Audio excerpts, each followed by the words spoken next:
I believers, mga mommies, nako, meron ako ituturo sa inyo na exciting, very exciting way of painting eggs para sa mga kids ninyo. Nako, perfect ito. Katulad na lang nitong mga eggs na nasa harap ko. O, pwede nyo yan magamit next year. Pwede nyo gawin next year. Yan, magandang activity para sa mga kids ninyo. So, madali lang po ito. Ang mga kailangan lang natin, syempre, meron tayo ditong mga itlog. Raw eggs po ito. Ng tissue, goma, at itong mga food coloring natin. So, ipapakita ko sa inyo kung paano.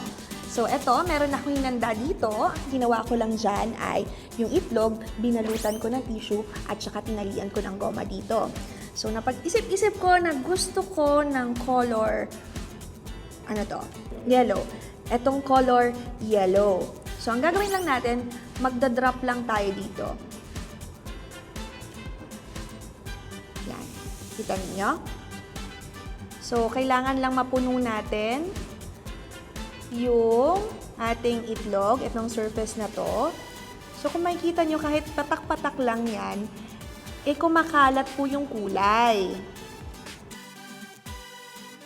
Nako, ang ganda ng kalalabasan. Tapos dito, mag-drop ako ng kulay pula. Kahit konti lang. Nakita nyo, kumakalat na siya. Pagkatapos, iintayin nyo lang po na matuyo yung kulay. Dahil itong food coloring po na ito ay didikit sa ating itlog. Ayan, hanggang sa maging ganito na siya. Ayan, tuyo na po yan. Kaya naman, makita na natin.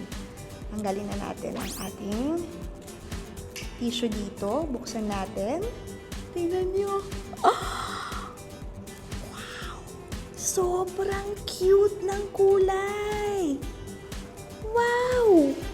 Tingnan nyo, guys! Diba? Akala mo sobrang professional painter yung gumawa nito, pero hindi. Ako lang to, guys. At kayang-kaya niyang gawin sa bahay ninyo. O, diba? Ang ganda nitong pang Easter egg next year. Kaya naman, I believers, for more exciting art activities like this, tumutok lang kayo palagi sa I Believe!